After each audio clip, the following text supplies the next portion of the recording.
வள்ளல் மீடியா வலைத்தள நேயர்கள் அனைவருக்கும் வணக்கம். வள்ளல் மீடியாவினுடைய நிகழ்விலே சந்திக்கவிருப்பவர் தமிழ் இன செயற்பாட்டாளர் மற்றும் முக்கியமாக வரலாற்று ஆய்வறிஞராக இருக்கின்ற மன்னர் மன்னன் அவர்களை இந்த நிகழ்விலே சந்திக்கின்றோம். வணக்கம் மன்னர் மன்னன். வணக்கம். எப்படி இருக்கிறீங்க? நலமா இருக்கேன்.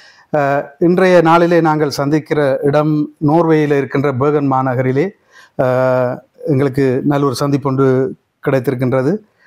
முதன்முறையாக மன்னனை நான் சந்திக்கிறதுக்கான வாய்ப்பு கிடைத்திருக்கிறது.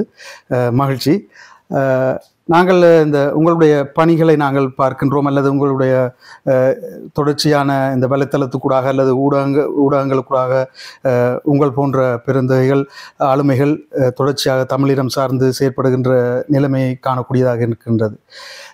இந்த துறையில் இருக்கின்ற நீங்கள் இப்பொழுது இருக்கின்ற தமிழ்நாட்டு சூழலிலே இருக்கின்ற அரசியல் நிலைமைகள் அல்லது கலைத்துறை சார்ந்த தளத்தில் இருக்கின்ற நிலைமைகளையும் நன்கு அறிவீர்கள்.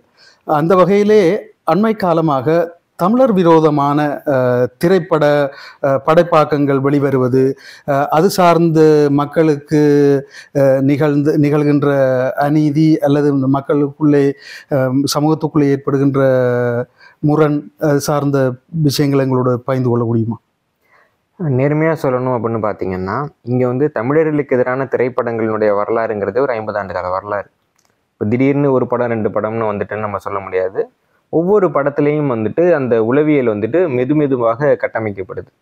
மிக குறிப்பாக சொல்லணும்னா மலையாளத்தில் மட்டும் ஒரு 50 படங்கள் இந்த மாதிரி நம்ம சொல்லலாம். போகிற போக்கில் இப்போ தமிழர்கள் அப்படின்னாலே இந்த பாண்டிமார், கல்வெறி இல்லாதவன், ஆனால் போகிறவங்க எல்லாம் ஏமாத்திடலாம், மொரடன், முட்டாளுங்கிற மாதிரியான அந்த பாத்திர படைப்பை வச்சுருப்பாங்க. அதுலேருந்து வினு சக்கரவர்த்தியை தான் பெரும்பாலான படங்களில் தமிழராக காமிப்பாங்க. அவர் பேசுகிறது எல்லாத்தையும் வச்சுட்டு தமிழர்களை கேலி பேசுவாங்க.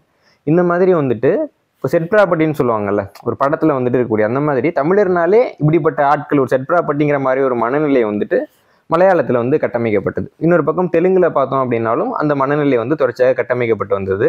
ஆனால் இதெல்லாம் தமிழர்கள் பெரிதாக கவனிக்கவும் இல்லை, பொருட்படுத்தவும் இல்லை. ஏன்னா இந்த கட்டமைப்புகள் மூலமாக என்னெல்லாம் நடக்கும் அப்படின்னு தமிழர்களுக்கு பெரிய அளவில் தெரியல.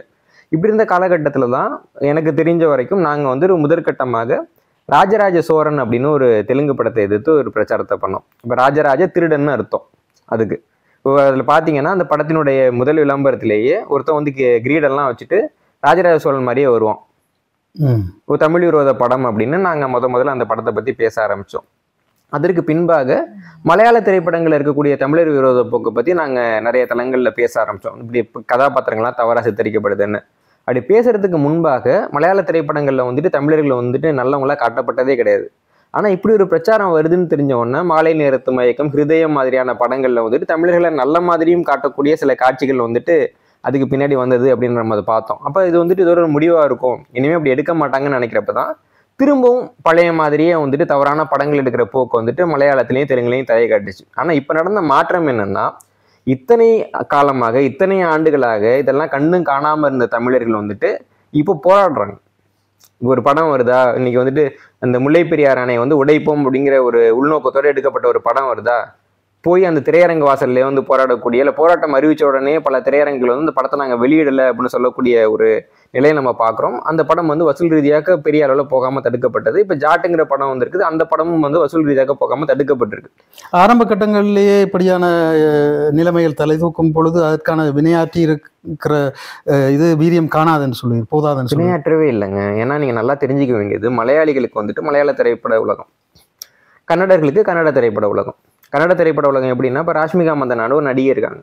அவங்க கிட்டக்க போய் கன்னட நடிகர்கள்லாம் எங்கள் படத்தில் நடிச்சு கொடுங்கன்னு கேட்குறாங்க. ஏன்னா அவங்க இந்திய அளவில் அறியப்பட்ட நடிகையாக இருக்கிறதுனால நம்ம படமும் நல்லா போகும்ன்ட்டு.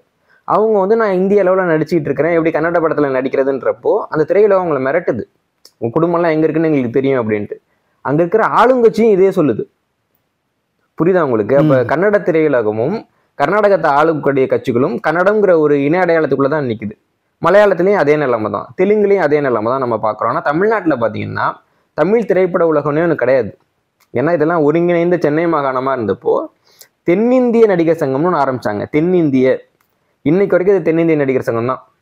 ஆனால் அந்த காலகட்டங்களில் எல்லா மாநிலத்தவர்களும் சென்னையில் அவர்களுடைய திரைப்படத்துறையை வளர்த்து கொண்டு வந்தார்கள். ம். அவருடைய வியாபாரம் இருந்தது. ம். அப்ப அந்த நன்றி கூட அவர்களுக்கு இல்லை என்று அப்படி தோணுகிறதா? நன்றி அவர்கள் சொல்ல முடியாது. அதனூடாக வளர்ந்தார்கள் அல்லவா? அதாவது அவங்க அப்படி பார்க்கல, அவங்க வந்து சென்னை அவங்களோடதுன்னு பார்த்தாங்க. நீங்க அவங்க சென்னையை நீங்க வச்சுக்கிட்டு இருக்கிறதாக அவங்களுக்கு ஒரு எண்ணம் இன்னைக்கு வரைக்கும் இருக்குது. இப்ப சொன்னா கூட சென்னையிலேருந்து வந்திருக்கேன் அப்படின்னா எங்ககிட்ட இருந்திருக்க வேண்டிய சென்னை அப்படிம்பாங்க. திருப்பதியில வந்துட்டு அவ்வளோ பணம் எடுக்கிறாங்க. திருப்பதி தமிழ்நாட்டுக்கு சொந்தம்னு எல்லாருக்கும் தெரியும். சென்னையில இந்த பிரச்சனை வரக்கூடாதுங்கிறதுக்காக தான் திருப்பதியை நம்ம கொடுத்தோன்னு தெரியும். உலகத்திலேயே மிக அதிகமாக பணம் வசூலிக்கக்கூடிய கோயில்களில் ஒன்று திருப்பதினு நமக்கு தெரியும். கட்டாயம். இப்போ அந்த கோயிலை வாங்கி வச்சுட்டு அங்கே இருக்கிற தமிழ் கல்வெட்டெல்லாம் அழிச்சிக்கிட்டு அங்கே இருக்கிற பெருமாளை வந்துட்டு ஏதோ தெலுங்கு பேசுகிற பெருமாள் அளவுக்கு சொல்லிக்கிட்டு அதெல்லாம் ஒரு பக்கம் பண்ணிக்கிட்டு இன்னொரு பக்கம் வந்து எங்களுக்கு சென்னை வேணும் சென்னை வேணும்னு ஒப்பாரி வைப்பாங்க. இப்போ சென்னையை வந்துட்டு தெலுங்கர்கள் கேட்ட பொழுது இதை பற்றி என்ன நினைக்கிறீங்க அப்படின்னு ஈவ ராமசாமி அவர்கள்ட்ட கேட்குறப்ப அவர் அதை பற்றி பேசாமல் எப்படி சொல்கிறாருன்னா, நம்ம வந்து திருச்சியை வந்துட்டு இன்னொரு தலைநகரமாக அறிவிக்கணுன்றார். அவள் அப்படியே திருச்சிக்கு மாற்றிட்டு சென்னையை கொடுத்துட்டு ஓடி போயிருங்க அப்படின்னு சொன்னவர் தான் ஈவ ராமசாமி. அவரை நம்ம வெக்கமான சுடு சொரணம் எதுவும் இல்லாமல் சிலர் வந்துட்டு தமிழர் தந்தைன்ட்டுலாம் சொல்லிட்டு இருக்காங்க. அது வேற கதை. இப்படியாக இந்த திரையுலகம் வந்து ஆரம்ப காலத்தில் இருந்தே பிற மொழியாளர்களால் தான் நடத்தப்பட்டதாக இருந்தது. அதனுடைய ஒரு நீட்சியாக என்னாச்சுன்னா சூடு சொரணம் வெக்கமான எதுவுமே இல்லாதவர்கள் மட்டும்தான், அதாவது மிக குறிப்பாக வந்து தமிழ் தேசிய சிந்தனை இல்லாதவர்கள் மட்டும்தான் தமிழக திரையுலகத்தில் ஜீவிக்க முடியுன்ற ஒரு நிலைமைக்கு இன்னைக்கு நம்ம கொண்டு வந்திருக்கிறோம். இப்போ வந்துட்டு காவிரியை நாங்கள் கொடுக்க மாட்டோம் அப்படின்னு சொல்லி கன்னட திரைப்பட உலகம் வந்து ஒரு பெரிய போராட்டம் நடத்துச்சு சமீபத்தில். காவிரி நமக்கு தேவையானது, அந்த காவிரி தண்ணியை குடிக்கக்கூடியவங்கலாம் இருக்கிறாங்க. அப்படி இருந்தும் கூட இங்கே இருக்கக்கூடிய தென்னிந்திய நடிகர்கள் அதுக்கு எதிராக ஒரு போராட்டம் நடத்தினாங்களா? ஒரு அறிக்கையை விட்டாங்களா? அவங்களை கண்டிக்கிறதுக்கு ஒரு துப்பு இருந்துச்சு அங்கே யாருக்காவது? பவன் கல்யாண் அப்படின்னு ஒரு தெலுங்கு நடிகர் இன்னைக்கு வந்துட்டு துணை முதல்வராக இருக்கிறார். அவர் வந்துட்டு திராவிட இயக்கங்களே திட்டுறாரு, ஆட்சியில் இருக்கிற திராவிட இயக்கங்களே திட்டுறாரு. அவர் எதிர்த்து ஏதாவது பேசணுன்றப்ப திராவிட இயக்கம் எப்படி யோசிக்குதுன்னா, நம்ம மட்டும் பாதிக்கப்பட மாட்டோம், நம்ம சார்ந்த திரையுலகம் பாதிக்கப்படும் யோசிச்சு ஒரு தெலுங்கர் பேசுறத இங்க இருக்கக்கூடிய தமிழகத்தில் இருக்கக்கூடிய திராவிடர்கள் வந்துட்டு கேள்வி கேட்காம அமைதியாக கடந்து போறாங்க. அப்படியாக இன்னைக்கு வந்து தமிழ்நாடு திரையுலகம் அப்படின்னு ஒன்று கிடையாது. இங்க இருக்கிறது தென்னிந்திய திரைப்பட உலகம். இந்த தென்னிந்திய திரைப்பட உலகம் வந்துட்டு தமிழர்களுக்கு எதிரான சிந்தனையோ படமோ கலை வடிவமோ எது வந்தாலும் வேடிக்கை பார்க்கும். இனப்படுகொலை நடந்துகிட்டு இருக்கப்ப எதுக்கு இங்க கலை நிகழ்ச்சி அப்படின்னு கேட்கறதுக்கு இங்க இருக்கவங்களுக்கு துப்பு கிடையாது. ஒரு முதல்வருக்கு எதுக்கு பாராட்டு விழா நடத்தி எல்லா நடிகர்களும் போய் நிக்கணும் அப்படின்னு கேட்கறதுக்கு இங்க இருக்கவங்களுக்கு துப்பு கிடையாது. அப்படின்னா தமிழின மானத்தை விற்று பிழைப்பது என்ற வியாபார தந்திரமே அவர்களோட மேலோங்கி இருக்கிறதாக சொல்லுங்க. இன்னொன்னு சொல்லணும்னா எல்லாரும் உணர்வற்றவர்கள் நான் சொல்ல விரும்பல, அல்லது சொல்றது நியாயமா இருக்காது. தமிழ் உணர்வாளர்கள் நிறைய பேர் இருக்கிறாங்க. ஆனா அவங்க பிழைக்கணும் அப்படின்னா அவங்க தமிழ் உணர்வை வெளிக்காட்டாமல் இருந்தால் மட்டும்தான் பிழைக்க முடியுங்கிற இடத்துல தான் இன்னைக்கு திரையுலகம் அவங்கள வச்சிருக்குது.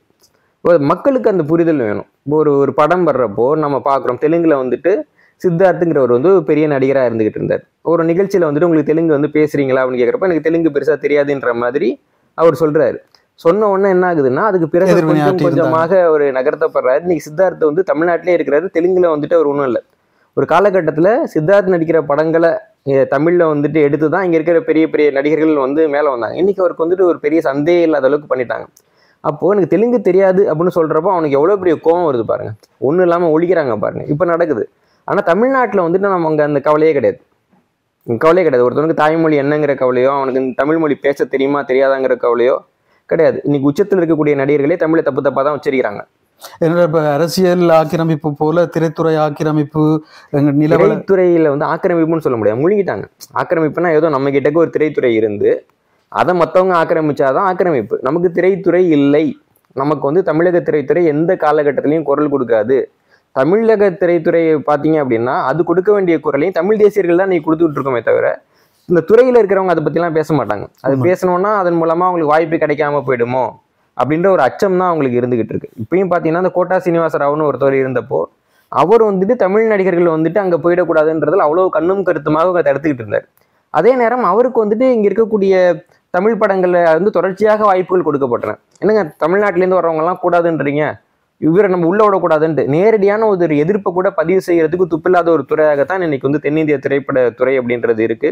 அப்போ அந்த துறை வந்துட்டு நமக்கு இந்த மாதிரியான ஒரு சிக்கல்கள் வர்றப்போ அநீதி நடக்கிறப்போ அதற்கு எதிராக செயல்படலை.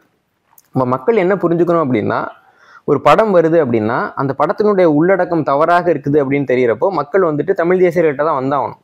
அப்படி வரலன்னா நீ வந்து முதல்ல மற்ற மாநிலத்திலலாம் நம்மளை பற்றி தப்பாக தகவல் பரப்புனது போய் நம்ம மாநிலத்தில் வந்து நம்மளை பற்றி தப்பாக போட்டு நமக்கே படம் காமிக்கிறானுங்க இன்னைக்கு.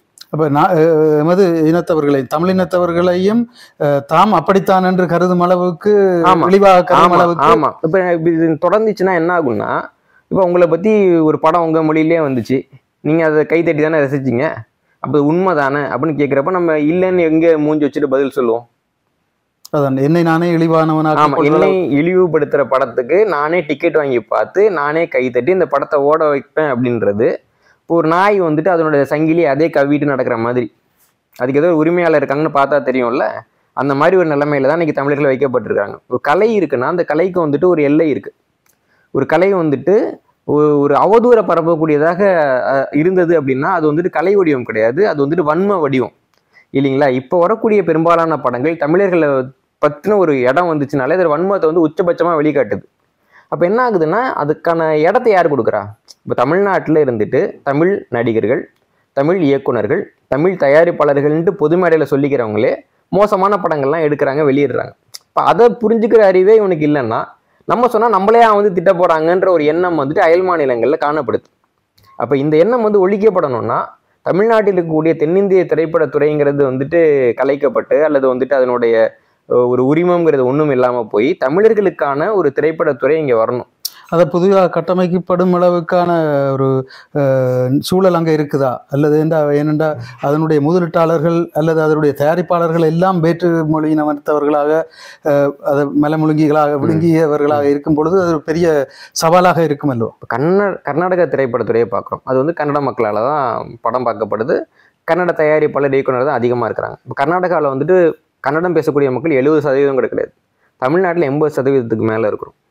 அப்போ அவங்களால ஒரு விஷயம் பண்ண முடியும்னா ஏன் நம்மளால பண்ண முடியாதுன்னு ஒரு கேள்வி இருக்கு இல்லைங்களா? நம்ம செய்ய வேண்டியது என்னன்னா, அங்கே எவ்வளோ பேரானாலும் இருக்கட்டும், ஒரு தமிழர் தயாரிக்காத படத்தை, ஒரு தமிழர் நடிக்காத படத்தை, ஒரு தமிழர் இயக்காத ஒரு படத்தை புறக்கணிக்கிறது அப்படின்ற ஒரு முடிவுக்கு நம்ம வந்தோம்னா மட்டும்தான் நம்ம ஆட்களை நம்ம திரையில பார்க்கலாம். ஆனால் அண்மை காலமாக கிட்டத்தட்ட இந்த 2010 ஆண்டுக்கு பிறகு இருக்கின்ற சூழலிலே ஒரு தமிழ் தேசிய ஒரு சிந்தனை பரவலாக முளைவிடுகின்ற இந்த காலகட்டத்தில் திரைப்படங்களை ஓரளவு இளைஞர்கள் தெரிவு செய்து பார்க்கிற ஒரு காலகட்டம் வந்து கொண்டிருப்பது போல எங்களுக்கு தோன்றுகின்றது. அது இல்லைங்க, அந்த காலம் இன்னும் நியாயமா வந்துகிட்டே இருக்கணும். எப்போ வந்து சேர்றதுன்னு ஒன்று இருக்கு இல்லைங்களா? அதற்கான அந்த ரசிகர்களை உணர்வு கொந்தளிப்பான மனநிலையிலிருந்து அறிவுபூர்வமானவர்களாக மாற்றுவதற்கான வழிமுறைகள் எதுவும் இருக்குதா? இப்போ ரசிகர்களை பொறுத்த வரைக்கும் அவங்கள வந்துட்டு ஒரு நல்ல நடிகர்னா நெறிப்படுத்துவார். இப்போ ரசிகர்கள் வந்து எனக்காக நிற்கிறாங்க அப்படின்னா அவங்களுக்கு ஒரு நல்ல காரியத்தை கொடுத்து செய்ய சொல்லி, இன்னொன்று அவங்க எதிர்காலத்தில் மேலே வர்றதுக்கான காரியங்களை நிறைய நடிகர்கள் பண்ணுவாங்க. இப்போ நம்ம கன்னடத்தில் இருக்கக்கூடிய நடிகர்கள் அப்படியெல்லாம் பண்ணி பார்த்துருக்குறோம். ஆனால் கெடுவாய்ப்பாக நமக்கு வந்துட்டு அப்படிப்பட்ட நடிகர்கள் பெரிய எண்ணிக்கையில் இல்லை, நம்ம பார்க்குறோம். இப்போ வந்துட்டு நம்ம வந்துட்டு இப்படி புகைப்பிடிச்சா நம்ம ரசிகர்கள் புகைப்பிடிப்பாங்க அப்படின்னும், நம்ம வந்து திரைப்படத்தில் தகாத செயல்கள்லாம் செய்கிற மாதிரி காமிச்சா ரசிகர்கள் அதை பண்ணுவாங்க அப்படின்னும், நம்ம வந்து ஆபாசமாக பேசினா அதை பார்க்கக்கூடிய குழந்தைங்க அப்படி பேசணும். இங்கே இருக்கக்கூடிய நடிகர்கள் பெரிய அளவில் கவலைப்பட்டதான் நம்ம பார்க்கல. அப்போ என்னன்னா அந்த நடிகர்கள் வந்து அவங்க செய்ய வேண்டிய செயலை செய்யலை. ஆனால் கால மாற்றத்தை பொறுத்த வரைக்கும் ஒரு காலகட்டத்தில் நடிகர்கள்ங்கிறவங்க சாமானிய மக்கள்லேருந்து ரொம்ப தூரத்தில் உயரத்தில் இருந்தாங்க. நடிகராக போயிட்டாங்க அப்படின்னாலே அவங்கள பற்றின சமூக மரியாதையே வேறையா இருந்தது. ஆனால் இப்போ காலம் மாறி வர நடிகர்கள் மீதான அந்த ஈர்ப்புன்றது பெரிய அளவில் குறைஞ்சிக்கிட்டு இருக்கு. இப்பயும் படம் பார்க்குறாங்க, கை கொடுத்துட்டு படம் நல்லா இருக்குன்னு சொல்கிறாங்களே தவிர பழைய மாதிரி தெய்வமே கடவுளேன்னு சொல்லக்கூடிய அந்த மனநிலையை குறைஞ்சிக்கிட்டு வருது. கே. பாலச்சந்தர் அவர்கள் வந்து ஒரு மேடையில் சொன்னார், தமிழ்நாட்டோட கடைசி சூப்பர் ஸ்டாராக வந்துட்டு விஜய் தான் இருப்பாருன்ற மாதிரி சொன்னார். அவர் எந்த கணக்கீட்டில் சொன்னாருன்னு தெரியல. ஆனால் அந்த விஜய் அஜித் அந்த காலகட்டத்திற்கு பின்பாக வந்துட்டு அந்த கதாநாயக பிம்பத்தை வழிபடுறதுன்றது பெரிய அளவில் இல்லைன்றதை நம்ம பார்க்குறோம். ஆனாலும் கொண்டு வர்றதுக்கான லாபி நடக்குது. அதாவது மாற்றினத்தவர்களை திரும்பவும் கொண்டு வந்து கட்டமைக்கணுன்றதுக்கான முழு வேலைகளும் நடக்குது. இருந்தாலும் கூட மக்களுக்கு வந்து பொதுவாகவே அந்த எண்ணம் வரல. முன்னாடி இருந்த அளவுக்கு வந்துட்டு அதை வந்துட்டு ஒரு கதாநாயகனை வந்துட்டு ஒரு சூப்பர் ஹீரோ மாதிரியே பார்க்கக்கூடிய மனநிலையை வந்து வரல. ஏன்னா இப்போ ஷாருக்கானோட ஆட்டோபயோகிராஃபி படித்து பார்த்தோன்னா தெரியும். அதில் அவர் சொல்லியிருப்பார், நான் வந்துட்டு திரைப்படத்துக்கு நடிக்க வந்தப்போ இவங்க வந்துட்டு கேட்ட அந்த எதிர்பார்த்ததெல்லாம் நான் பார்க்குறப்போ எனக்கு நடிப்போட சிரிப்பு தான் நல்லா வந்தது. பாலிவுட்டில் இருக்கிற ஒரு கதாநாயகனுக்கும் சூப்பர்மேனுக்கும் ஒரே ஒரு வித்தியாசம் தான், சூப்பர்மேன் வந்துட்டு சிலதை வெளில போடுவார், நாங்கள் உள்ளே போடுறோம். மற்றபடி சூப்பர்மேன் என்னென்னலாம் பண்ணணுன்ற அங்கே எதிர்பார்ப்பாங்களோ அத்தனை எதிர்பார்ப்பும் எங்கள் மேலே இருக்குது அப்படின்னு ஷாருக்கான் சொல்லியிருந்தார். இப்போ வந்து நடிகர்கள் மேலே அந்த மாதிரி எதிர்பார்ப்பெல்லாம் இல்லை. ஒரு சாமானிய மனிதனாக, ஒரு 2 பேர் வந்து அடி வாங்குறவனாக, ஒரு பெண் வந்து அசிங்கப்படுத்தினா அது என்னன்னு சிரிக்கக்கூடியவனாக இருந்தாலும் மக்கள் வந்துட்டு அந்த கதாநாயகிகளை ஏற்றுக்கிறாங்க. அவங்க மேலே எதிர்பார்ப்பு குறைஞ்சிருக்குது. இது ஒரு வகையில் நமக்கு வந்து ஒரு விடிவு காலம்னு கூட நம்ம எடுத்துக்கலாம். ஏன்னா ஒரு கதாநாயக பிம்பத்தை எடுத்துக்கிட்டு அவருடைய கருத்து பின்னாடி போகக்கூடிய ஒரு நிலையிலேருந்து நமக்கு ஓரளவுக்கு ஒரு விடுதலை. இப்போ கதாநாயகர்கள் வந்து இனிமே வரக்கூடியவர்கள் வந்து முதலமைச்சர் கனவெல்லாம் காண முடியாதுன்றதே நமக்கு ஒரு ஆறுதல்னு வச்சுக்கலாம். இப்போ நடிகர்களை விட இப்போ கதை சிறப்பாக இருக்க வேண்டும், அது காட்சி சரியாக இருக்க வேண்டும் என்று எதிர்பார்த்து போகின்ற நிலைமை வந்து ஒன்று இருக்குதா அந்த திரையரங்கை நோக்கி? அது என்னன்னா, திரைப்படத்துறையை பொறுத்த வரைக்கும் அது ரொம்ப பெருசு. இப்போ ஈரானிய படங்கள் வந்து ஈரானுக்குன்னு மட்டும் எடுக்கப்படுறதில்ல, அது உலக சந்தைக்குன்னு எடுக்கப்படுது. இங்கே மலையாள படங்கள் வந்து இந்திய சந்தைக்கு அப்படின்னு எடுக்கப்படுது. இப்போ சமீப காலங்களில் பார்க்குறப்ப கன்னடமும் தெலுங்கும் கூட இந்திய சந்தைக்கு தான் படம் எடுக்குதுன்னு பார்க்குறோம். தமிழர்கள் வந்துட்டு இந்திய சந்தைக்கு படம் எடுக்கலை. இப்போ இந்த சந்தையை முழுமையாக பயன்படுத்திக்காமல் இவங்க கிட்டக்க இருக்கிற அந்த சின்ன கூட்டத்தையே இன்னும் சீரழிக்கிறதே ஒரு வேலையாக பார்த்துக்கிட்டு இருக்கிறாங்க. இப்போ நம்ம உலக சந்தைக்கு படம் எடுக்கிறோன்றப்போ அப்போ நம்ம யாருக்காக படம் எடுக்கிறோமோ அவங்கள உயர்த்தி பேசணும். இப்போ குங்ஃபு பாண்டா அப்படின்ட்டு ஒரு படம் வந்தது. அந்த படம் வந்துட்டு பார்க்குறப்போ அமெரிக்க திரைத்துறையில் ஏதோ தயாரித்த படம். அது வந்து ஒன்று சீன அலுவலர்கள்லாம் ஒன்றா உட்காந்து பேசுகிறாங்க. என்னங்க வந்து அவன் நம்மளை பற்றி இவ்வளோ நல்லா படம் எடுத்துருக்கிறான், நம்ம இதை விட நல்லா படம் எடுக்கணும் அப்படின்னு. அப்போ உங்களை பற்றி ஒரு படம் வருதுன்னா உங்களை பற்றி உயர்வாக அது காமிக்கணும். ஆனால் இங்கே என்னன்னா, இங்கேயே உட்காந்துட்டு நம்ம சோத்தையே தின்னுக்கிட்டு நம்ம மக்களுடைய காசுலேயே வந்துட்டு படத்தை ஓட்டிக்கிட்டு நம்ம மக்களே வந்துட்டு இழிவாக காமிக்கக்கூடிய ஒரு முறை அப்படின்னு இருக்கு. இப்போ வந்து பழைய காலத்தில் இருக்கக்கூடிய அரசர்களை பற்றி எடுக்கிற படங்களும் தொடர்களும் உலகம் முழுக்க வருது. இப்போ கொரிய படத்தெல்லாம் பார்த்தீங்கன்னா அவங்க வந்துட்டு அவ்வளோ அழகாக இருப்பாங்க, அந்த அவங்க உடையில இருக்கட்டும், அவங்க இது இருக்கட்டும். ஆனால் உண்மையாகவே அப்படி இருந்தாங்களான்றது கேள்விக்குறி. சீன படங்கள்லாம் பார்க்குறப்போ அவங்க அவ்வளோ அழகாக காமிக்க, அவர்களுடைய பண்பாட்டு கூறுகள் அதிகம் இருக்கு. ஆமாம், இருந்திருக்கு, ரொம்ப அழகா. அப்போ வந்துட்டு துணி வந்துட்டு அவ்வளவு மலிவு கிடையாது. எல்லாரும் அப்படி நல்ல துணி போட்டிருக்கிறதுக்கான எந்த வாய்ப்பும் கிடையாது. எல்லாரும் நல்ல பொருள் பயன்படுத்திருக்கான எந்த வாய்ப்பும் கிடையாது. இருந்தாலும் கூட அவங்க வந்து கடந்த காலத்தை கட்டமைக்கிறாங்க. நாங்கள் அப்பவே நல்லா இருந்தோம் அப்படின்ற ஒரு கட்டமைப்பு கொண்டு வராங்க. ஆனால் இங்கே நம்ம பார்க்குறப்போ முதல்ல இரும்பு நாகரிகத்தில் கால் வைத்தவர்கள் நமக்கு எல்லா நாகரிகமும் இருந்ததுன்றதுக்கு சான்று இருக்கு. இப்போ சோழர்களினுடைய அந்த அவையில இருந்த காவலர்கள் வந்து சட்டை போட்டுக்கிட்டு இருந்தாங்கன்றதுக்கு தஞ்சாவூர் பெரிய கோயில சான்று இருக்கு. சட்டை போட்டுருக்குறாங்க, அவங்க சட்டை போட்டு தான் வேலை பார்க்குறாங்க. நமக்கு வந்து இலக்கியங்கள்ல பார்க்குறப்போ மெய்ப்பை புக்கும் யவனர் புடம்பிகு மிலேச்சர் அப்படின்லாம் நம்ம குறிப்பு இருக்கு. அப்பெல்லாம் நம்ம சட்டை போட்டு இருந்தோம்னு குறிப்பு இருக்கு. ஆனா இவங்களை காட்சிப்படுத்துறப்போ இவங்களை நம்ம வந்து எப்படி காட்சிப்படுத்தணும், என்ன உடையோட காட்சிப்படுத்தணும், அந்த கவலைலாம் நமக்கு கிடையவே கிடையாது. அங்கே இப்போ தமிழ்ல பழைய ஆட்கள்லாம் காமிக்கிறப்ப அவங்க வந்துட்டு உடை வடிவமைப்பாளர்னு ஒருத்தருக்கு வேலை இருக்கானே தெரில, அப்படியே கரியை பூசிட்டு பிச்சைக்கார மாதிரி காமிச்சா போதும் அப்படின்ட்டு இருக்கிறாங்க. இப்போ இதெல்லாம் வன்மம். ஆனால் தமிழக மக்களுக்கு இந்த வன்மத்தை வன்மம்னு புரிஞ்சிக்கக்கூடிய அளவுக்கு அறிவு இல்லாமல் இருந்தது தான் இந்த வன்மங்கள் வளர்றதுக்கு காரணமாக இருந்தது.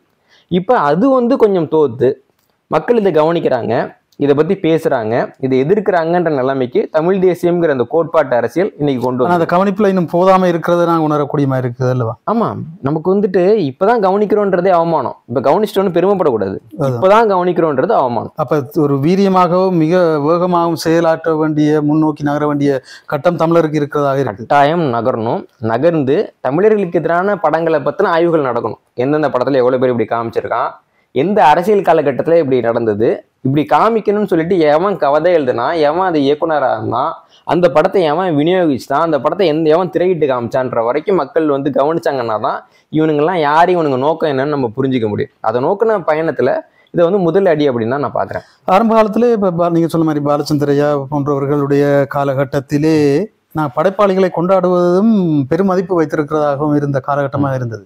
இப்போ இன்றைய படைப்பாளிகள் தங்களுடைய விருப்பத்தை மக்கள் விருப்பம் என்று திணிக்கின்ற ஒரு நிலைமை இருக்கும் பொழுது அவர்களுக்கும் உரைப்பது போன்ற அல்லது அவர்களும் சிந்திச்சு செயற்பட வேண்டிய கட்டம் பெறுற மாதிரியான செயற்பாடுகள் எப்படி முன்னெடுக்கலாம்? இல்லைங்க, இதை நம்ம கொஞ்சம் நுட்பமாக பார்த்தோம் அப்படின்னா, ஒரு காலகட்டத்தில் படைப்பாளர்களில் எல்லா படைப்பாளர்களும் கொண்டாடப்படலை.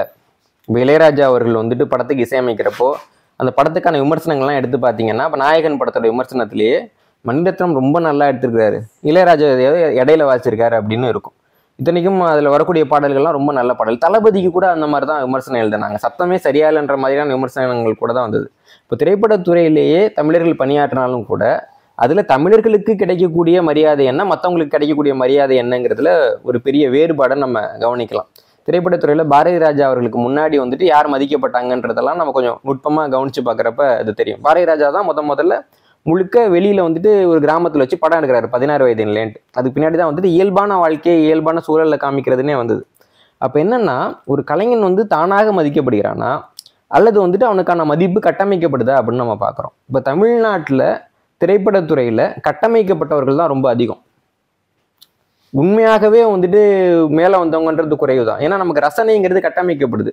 ஒரு 4 விமர்சகர்கள் ஒன்றா உட்காந்துட்டு அவர் நல்லா நடிச்சார்னு சொல்கிறப்போ உண்மையாவே ஒரு நல்லா அதுதான் சரியா போல இருக்கு. இருக்கு. இப்போ ஒருத்தவர் வந்து தமிழ்ல தப்பா பேசுறப்ப ஸ்டைலா பேசுறாரு, எந்த மொழியில சொல்லுவாங்களா? எந்த மொழியில அது நான் வந்துட்டு ஆங்கிலத்தை ஸ்டைலா பேசுறேன் சொல்ல முடியுமா என்னால? பண்ண முடியாது. ஆனா மடமையாத்தான் போய் ஆமா, அது வந்துட்டு ஒரு இயலாமை. அது நம்ம வந்து குறை சொல்லல, அது ஒரு இயலாமை. ஆனா இயலாமையை எப்படி நீங்க வந்துட்டு ஒரு நடைமுறைன்னு சொல்லுவீங்க? நல்லா தமிழ் தெரிஞ்சவங்க எல்லாம் தமிழ் தெரியாதவங்க தமிழ் பேசுற மாதிரி பேசினாங்க, எப்படி? ரசனையினுடைய தரத்தையும் குறைப்பா. ஆமா, மொத்தமா குறைச்சாங்க. என்னன்னா தமிழுக்கு ஏதாவது ஒரு அவமானம் நேர்ந்ததுன்னா அதுக்கு அழகான ஒரு பேர் வச்சிருவாங்க. தமிழை பேசக்கூடியவங்க அதை ஏத்துக்கணும்னு ஒரு நிலைமையை கட்டமைப்பாங்க. இது எல்லாத்துக்கும் வந்து ஒரு அடிப்படை காரணமாக இருந்தது தமிழகத்துக்குன்னு ஒரு தனி திரைத்துறை இல்லாமல் இருந்ததுதான். அந்த நிலைமை இன்னைக்கும் தொடருது. என்னைக்கு வந்துட்டு தமிழ்நாட்டில் தமிழர்களால் நிர்வகிக்கப்படக்கூடிய தமிழக திரைப்படத்துறைன்னு ஒண்ணு வருதோ அப்பதான் வந்துட்டு இந்த இழிவெல்லாம் மாறும். ஒரு படம் தயாரிக்கிறப்பே நமக்கு தகவல் வரும், ஒரு படம் இயக்கிறப்பே நமக்கு தகவல் வரும், ப்ரிவியூன்னு ஒன்று போடுவாங்க, அதுக்கு போன உடனே கண்டனா வரும். அதுக்கு முன்னாடி வந்துட்டு விநியோகஸ்தர்கள்லாம் படம் பார்ப்பாங்க. அப்பவே வந்து 4 விநியோகஸ்தர் அதை வெளியிட மாட்டேன் அப்படின்னு சொல்லுவான். திரையரங்கு உரிமையாளர் வந்து நாங்கள் அதை வெளியிட மாட்டோம்னு சொல்லுவாங்க. எல்லாரும் சேர்ந்து போராடக்கூடிய நிலைமை வரும். இன்னைக்கு இவ்வளவு பேரும் வழி விட்டு பொதுமக்கள் போராடுறாங்கன்றதே அவ்வளவுதான். எமக்கான திரைத்துறை என்று தமிழினம் பொழுது விழித்து கொள்ள போகிறது, அல்லது எப்படி அது செயலாற்றி அதற்கான முன்னெடுப்பை செய்ய போகின்றது, வெற்றி கொள்ள போகின்றது என்ற ஒரு கேள்விக்குறி ஒரு பக்கம் இருக்க, இப்பொழுது தற்போது அண்மை காலமாக தொடர்ச்சியான திரைப்படங்கள் வருவதோடு ஜாட் என்ற ஒரு திரைப்படம் இப்போ தற்போது வெளிவந்திருப்பதை பற்றி நீங்கள் எதுவும் அறிந்திருக்கிறீர்களா? அதை பற்றி எதுவும் உங்களுடைய கருத்தை எதுவும் பகிர்ந்து கொள்ளலாமா? அது ஓங்கோல்காரங்களுக்கு தமிழர்கள் மேலே என்ன பார்வை இருக்குன்னு நம்ம நெடுங்காலமாக பார்த்துட்டு இருக்கோம். அதனுடைய இன்னொரு வெளிப்பாடு அப்படின்னா நம்ம ஜாட்டுன்ற படத்தை பார்க்க முடியும். அதுலேயும் பார்த்தீங்கன்னா ஒருத்தன் வந்து ராவணனை வழிபடுறான், மோசமானவன் அப்படின்னு காமிக்கிறாங்கன்னா நேரடியாக வந்து தமிழர்களினுடைய இன அடையாளத்தை கொச்சைப்படுத்தக்கூடிய வேலை அப்படி தான் நம்ம பார்க்குறோம். இல்லை, கவனிக்க வேண்டியது சிங்களர்களும் கூட ராவணன் எங்காள்னு இப்போ சமீபமாக பேசிகிட்டு இருக்காங்க. அது உண்மையிலேயே அவங்க மனசுலேருந்து அந்த வார்த்தையாக இருந்ததுன்னா அவங்க எதிர்த்து போராடி இருப்பாங்கல்ல, அவங்க போராடவே இல்லை. நம்ம இப்போ ராஜராஜ சோழன்னு தெலுங்கு படம் எடுக்கிறப்போ தெலுங்குக்காரவனும் போராட மாட்டான். தமிழ்நாட்டில் இருக்க சில தெலுங்குகள் வந்துட்டு ராஜராஜன் எங்கள் முன்னோர் தான் அப்படின்னு சோத்துக்காக போய் சொல்லுவாங்க. நம்ம பார்க்குறோம் இல்லைங்களா? அந்த முரண்பாடை நம்ம புரிஞ்சுக்கிறதுக்கு இது ஒரு வாய்ப்பு அப்படின்னு எடுத்துக்கலாம். அந்த படம் வந்து பெருசாக ஓடலை, அதை இன்னும் பேசி ரொம்ப ஓட வைக்க வேணான்றது என்னுடைய பார்வை. ஆனால் இதுக்கு மேலே எவனாவது ஒருத்தவன் படம் எடுத்தான்னா அவன் பயப்படுற மாதிரியான சில விஷயங்களை நம்ம பண்ணால் மட்டும்தான் இங்கே பொதுமக்களையும் இந்திய அளவில் இருக்கக்கூடிய தமிழகம் மீதான பார்வையும் நம்ம வந்துட்டு சரி செய்ய முடியும். இந்த தெளிவூட்டல் எப்படி எங்களுடைய வெகுஜனத்துக்குள்ள எங்களுடைய மக்களுக்குள்ள கொண்டு செல்லக்கூடிய சாத்தியக்கூறு எப்படி இருக்கிறது? அதுக்கு என்ன செய்யலாம்? மக்களுக்கு வந்து விளக்கணுங்க. இப்போ வந்துட்டு எவ்வளோ பேர் வந்துட்டு தமிழ் திரைப்படங்களில் பாடல்கள், தமிழ் திரைப்படங்களில் பெண்ணுரிமைன்றெல்லாம் பிஹெச்டி வரைக்கும் பண்ணுறாங்க, நம்ம பார்க்குறோம்ல. இப்போ அயல் திரைப்படங்களில் தமிழர் பற்றிய சித்தரிப்புகள்னு ஒரு பிஹெச்டி பண்ணணும். பிஹெச்டி பண்ணுற அளவுக்கு நூற்றுக்கணக்கான படங்களில் நம்ம வந்து தவறாக சித்தரிக்கப்பட்டிருக்கிறோம் இல்லைங்களா? அப்போது முதல்ல நம்ம மேலே சுமத்தப்பட்ட இழிவு எப்படிப்பட்டது, அது யாரெல்லாம் சுமத்துனாங்க அப்படின்லாம் பார்த்துட்டு அவங்களுடைய, அதாவது நம்ம மேலே இழிவு சுமத்தக்கூடியவர்களுடைய உளவியலை நம்ம வெளிப்படுத்தணும். அதை படுத்தினா மட்டும்தான் அவன் அதனால தான் இவங்களை திட்டினானா அப்படின்ற ஒரு புரிதல் வந்து மக்களுக்குள்ள வரும். இன்னொன்று, இப்போ ஜாட் திரைப்படத்தை பொறுத்த வரைக்கும் ஒரு நீண்ட கால ஒரு அரசியல் பின்புலம் அதில் இருக்குது. ரொம்ப குறிப்பாக சொல்லணும்னா இந்திய இராணுவத்தில் ஒரு கட்டத்தில் வந்துட்டு ரொம்பவும் மிக முக்கியமானதாக இருந்தது 2 தரப்பு. ஒன்று தமிழ்நாடு, இன்னொன்று வந்து சீக்கியர். மெட்ராஸ் ரெஜிமெண்ட்டும் பஞ்சாப் ரெஜிமெண்ட், இதுதான் வந்து மிக முக்கியமான 2 தரப்பாக இருந்தது. இதில் தமிழர்களுக்கு வந்து பஞ்சாப் மக்களை பற்றின பெரிய ஒரு அறிவு கிடையாது. கூடலாம் வேலை பார்ப்பாங்க, எல்லாம் இருப்பாங்க. ஆனால் அவங்களுடைய மத நம்பிக்கை எப்படிப்பட்டதுன்னா நமக்கு ஏன்னா தெரியாது நமக்கு. ஏன்னா களத்துல தான் ஒன்றா இருக்கிறோம், நிலத்தில் ஒன்றா இல்லை, உள்ளார்ந்த விடயங்களை அறிவதற்கான வாய்ப்பு இல்லை. இப்போ என்னன்னா, ஒரு காலகட்டத்தில் இந்திரா காந்தியினுடைய காலகட்டத்தில் ஒரு பெரிய பிரச்சனை வர்றப்போ ஆப்ரேஷன் ப்ளூ ஸ்டார்னு பேர் வச்சுட்டு பொற்கோயிலை உடைச்சிட்டு ஒரு ரெஜிமெண்ட் உள்ள போகணும். அதுக்கு அவங்க தேர்வு செஞ்ச ரெஜிமெண்ட் வந்து மெட்ராஸ் ரெஜிமெண்ட். நம்ம மக்களும் வந்துட்டு அது கோயில் அப்படிங்கிற ஒரு அடிப்படை அறிவு இல்லாமல் அங்கே வந்துட்டு பூட்ஸ் காலோட உள்ள போனோம். வரலாற்று பிழை அது. அந்த பிழை நடந்த பின்னாடி சீக்கிய மக்களுக்கு முதல் முறையாக தமிழர்கள் மேல ஒரு விரோதம் பெறுகிறது. அதுக்கு பின்னாடி என்ன பண்ணாங்கன்னா திட்டமிட்ட விரோத இதை உருவாக்கி விட்ட மாதிரி அப்படி நம்ம எடுத்துக்கலாம். ஏன்னா 2 தரப்பு தான் இருக்கு. இராணுவத்துல ரொம்ப அதிகமாக பங்காற்றக்கூடிய தரப்பு 2 தரப்பு. அது 2 தரப்புல ஒரு தரப்பினரோடு தொடர்புடைய இடத்துக்கு இன்னொரு தரப்பு அனுப்பி வைக்கிறாங்க. இப்போ நம்ம வந்துட்டு எப்படி அமைதிப்படையோட வருகையை பேசுறோமோ அதே மாதிரி அங்க வந்து பொற்கோயில் உடைப்புக்கு பின்னாடி நடந்த சம்பவங்கள் இன்னைக்கு வரைக்கும் ஒரு ஆறாத தழும்பா இருக்கு. அதுல நாம் பங்கேற்க வைக்கப்பட்டோம். நம்ம விரும்பி போகல, அது என்னன்னு நமக்கு தெரியாது, நம்மள அங்க அனுப்புனாங்க. அதுக்கு பின்னாடி இலங்கையில அமைதிப்படை வர்றப்போ நமக்கு வந்து சீக்கிய மக்களை பத்தி நல்லா தெரியும். அவங்க வந்து அறம் சார்ந்த மக்கள். அவங்க வந்துட்டு அவங்களுடைய புனித டர்பனை எப்பயுமே கழட்ட மாட்டாங்கன்னு நமக்கு தெரியும். ஒரு முறை நம்ம பார்க்குறப்போ குளிரான ஒரு பிரதேசத்தில் ஹிமாச்சல் அந்த மாதிரியான பகுதி கிட்ட இருக்கிற ஒரு இடத்துல ஒரு மோசமான குழுவினர் வந்துட்டு பெண்களை வந்து பிடிச்சி வச்சிருக்காங்க. இவங்க போய் காப்பாற்றணும்னு போறப்ப என்ன பண்றாங்கன்னா பனியில குழியை தோண்டி பெண்களுடைய உடையை பறிச்சுட்டு அதுக்குள்ள அவங்களை தள்ளி விட்டுறாங்க. படையினர் உள்ள வரப்போ அவங்க என்ன சொல்றாங்கன்னா கிட்டக்க வராதீங்க, எங்க கிட்ட உடை இல்லைன்றாங்க. ராணுவத்துக்கிட்ட உடை இருக்காது. அப்ப அந்த ரெஜிமெண்ட்ல இருந்த சீக்கியர்கள் அவங்களுடைய தலைப்பாகைகளை கழட்டி, புனித தலைப்பாகைகளை ஒருபோதும் கழட்ட மாட்டோம் அப்படின்னு சொன்ன தலைப்பாகைகளை நிறைய அரசாங்கத்துக்கிட்ட சண்டை போட்டு அந்த உரிமையை வச்சிருக்கிறாங்க. அவங்க பெண்களோட மானம் போகக்கூடாதுன்றதுக்காக அவங்க தலைப்பாகையை கட்டி கொடுத்து அந்த பெண்களை மீட்டாங்கன்றது வரலாறு. எப்படி வீரத்துக்கான இனம் போல மானத்துக்கான இனமாகவும் தான் அவங்க இருந்தாங்க.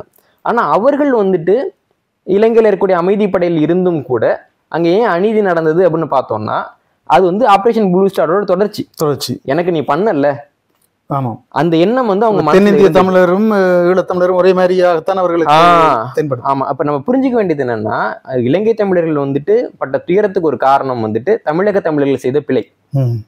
நான் வந்து ரொம்ப ரொம்ப வருத்தத்தோட நான் பதிவு இது எப்பொழுதாவது ஏதோ ஒரு கட்டத்திலேயாவது தமிழர்கள் தாங்கள் இப்படி செய்ய வைக்கப்பட்டோம் என்ற உணர்ந்து பின்னாடி சீக்கிய தரப்புல சிலர் வந்துட்டு இதை புரிஞ்சுக்கிட்டு இல்ல அது வந்துட்டு எங்களுக்கு கட்டமைக்கப்பட்டதுன்னு புரிஞ்சுக்கிட்டு சீக்கிய தரப்புல சிலர் அதை பத்தி பேசியிருக்கிறாங்க. ஆனா தமிழர்கள் வந்துட்டு என்ன நடந்ததுன்றத பரவலாக்கி சீக்கிய மக்களுக்கு ஒரு முழுமையான புரிதலை இன்னைக்கு வரைக்கும் ஏற்படுத்தல. இந்த சூழ்நிலையில இந்த படம் வர்றதுன்றது ஒரு ஆறி போன புண்ணை மீண்டும் கத்தி வச்சு கிழிக்கிறதுக்கு சமமான செயல். இதுதான் அவங்க தமிழர் மேல நடத்தக்கூடிய உளவியல் தாக்குதல்.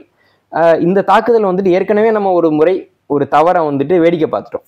இன்னொரு முறையும் பார்க்கக்கூடாது. ஏன்னா இந்திய ராணுவத்துல சீக்கிரம் இல்லாத படைப்பிரிவுன்றது ரொம்ப ரொம்ப குறைவு. அப்போ வந்துட்டு இது வந்துட்டு இந்த மாதிரியான படங்கள் வந்து தமிழர்களுடைய ஒட்டுமொத்த பாதுகாப்பையே கேள்விக்குறியாக்கக்கூடிய படங்கள். புரியுதா உங்களுக்கு? அந்த சிக்கல் புரியுது இல்லைங்களா?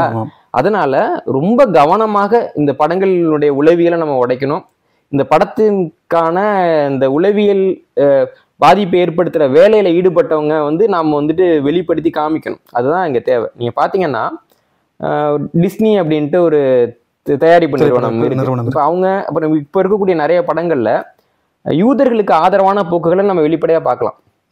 எவனையா திட்டணும்னா நாஜி நாஜி நாஜின்னு சொல்லி திட்டிட்டு இருப்பாங்க. நாஜிகள் இன்னைக்கு இருக்கிறாங்களா இல்லை. ஆனால் என்னன்னா யூதர்கள் மீண்டும் மீண்டும் அந்த மாதிரி ஒரு சம்பவம் மீண்டும் நடந்துடக்கூடாதுன்ற அந்த உளவியலை கட்டமைச்சிட்டே இருக்கிறாங்க. ஆனால் தமிழர்கள் வந்துட்டு இவ்வளவு அடிபட்டாலும் கூட நமக்கு எதிரான உளவியலை வந்துட்டு நம்ம உடைக்கணுன்ற அந்த எண்ணம் நமக்கு இல்லை, அந்த புரிதல் இல்லை.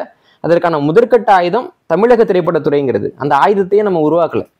நம்ம நீண்ட தூரம் போக வேண்டியது இருக்குது. இந்த போகணும் அப்படின்னா முதல்ல இந்த உளவியல் புரிதலை மக்கள்கிட்ட ஏற்படுத்தணும். அதுக்கு பின்னாடி தான் அதெல்லாம் நம்ம சரி செய்ய முடியும். அப்போ இந்த வகையில் தமிழ்நாட்டினுள்ள இருக்கின்ற முக்கியமான பிரதான ஊடகங்கள் என்று இருக்கின்ற தொலைக்காட்சி வானொலி ஊடகங்கள் அவர்கள் சின்ன சின்ன விஷயத்துக்கு அல்லது ஒரு பிரயோசனமற்ற கேள்விகளை பூதாகரமாக்குறவர்கள் இப்படியான சென்சிட்டிவான அல்லது உணர்வுபூர்வமான ஒரு இனத்தினுடைய பிரச்சனை சார்ந்த விஷயங்களை எவ்வளவு தூரம் அறிவூட்டுறல் வேலையில் செய்யறாங்க இல்லைங்க. இங்க என்னன்னா நம்ம வந்துட்டு ஒரு தொலைக்காட்சி இருக்குன்னா அவங்க உரிமையாளர்களுக்கு எதிராக செய்தி வெளியிட மாட்டாங்க. நமக்கு நல்லா தெரியும். ஒரு முதல்வர் வந்து கைது செய்யப்படுறாரு.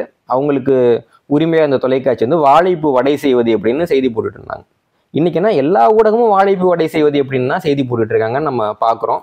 இப்போ பெரும்பாலான தொலைக்காட்சிகள் அதில் வந்து நட்டத்தில் போயிட்டு இருக்குன்னு பார்க்குறோம். அப்போ வந்துட்டு இவங்கெல்லாம் பிரதான தொலைக்காட்சிகளாக இருந்தார்கள், இவர்கள்லாம் ஒரு கருத்தை கட்டமைத்தார்கள் அப்படின்றதே இடத்துல இன்னைக்கு கடந்த காலம் ஆயிடுச்சு. அதனால இன்னைக்கு வந்து நம்ம இதெல்லாம் பார்க்கணும், இல்லை இவங்க செய்வாங்கன்னு காத்திருக்கக்கூடிய நிலைமையில நம்ம இல்லை. நல்வாய்ப்பாக நமக்கு அனைவர்கிட்டயும் இன்னைக்கு ஊடகம் இருக்கு, சமூக ஊடகங்கள் இருக்கு, தொழில்நுட்ப வளர்ச்சி கூட இருக்கின்ற ஊடகத்தை தான் நாங்கள் பயன்படுத்துவோம். இனிமே நம்ம யாரையும் கை காட்ட முடியாது. அவன் செய்யலை, இவன் செய்யலை, அவன் சொல்லலை, இவன் சொல்லலைன்னா நம்ம கை காட்ட முடியாது. நான் என் வாழ்க்கையில புரிஞ்சுக்கிட்டது என்னன்னா, ஒரு பயணம் வந்துட்டு நடக்கிறப்ப நமக்கு ஒரே நாளில் 1 கிலோமீட்டர் போவோமா அப்படின்னு தெரியாது.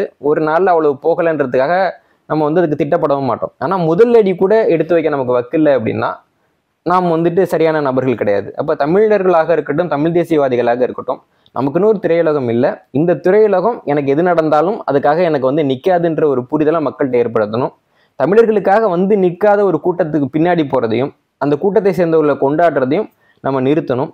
எதிர்வரக்கூடிய தலைமுறையாவது நடிகர்களை தலைவர்கள்னு சொல்லாத மானம் இருக்க தலைமுறையாக உருவாகிறதுக்கான ஒரு பணிகளை நம்ம தொடங்கணும். அப்போ மட்டும்தான் நம்ம நிலம் வந்து நிலைச்சிருக்கும். அப்போ இந்த இழப்புகளோடையே இன்னலை சந்திச்சு கொண்டிருக்கிற ஒரு இனமாக தமிழினம் குறிப்பாக தமிழ்நாட்டில் இருக்கின்ற மக்கள் மேலும் விழிப்பு பெற வேணும். தங்களுடைய இந்த சமூக விடுதலையிலிருந்து அவர்கள் எப்படி சமூக பிரச்சனையிலிருந்து எப்படி விடுதலை அடைய வேணும் என்றதை பற்றிய சிந்தனையோடு மக்கள் ஒவ்வொரு தனி மனிதரும் சிந்தித்து செயற்பட வேண்டும். அமைப்புகள் சிந்தித்து செயற்பட வேண்டும். கட்சிகள் அதற்கு சரியான அரசியல் தரப்பில் இருப்பவர்கள் அதற்கு சரியான உரம் கொடுக்க வேண்டும். இது எல்லாத்தையும் சிந்திப்பவர்களாக எமது நேயர்கள் இவற்றை கை கொள்ள வேண்டும், உள்வாங்கிக் கொள்ள வேண்டும் என்ற ஒரு கருத்துடன் இதுவரை மன்னனுடன் உரையாடிய உரையாடலுடன் வள்ளல் மீடியா நேயர்களுடன் இடமிருந்து விடைபெறுகின்றோம். நன்றி, வணக்கம்.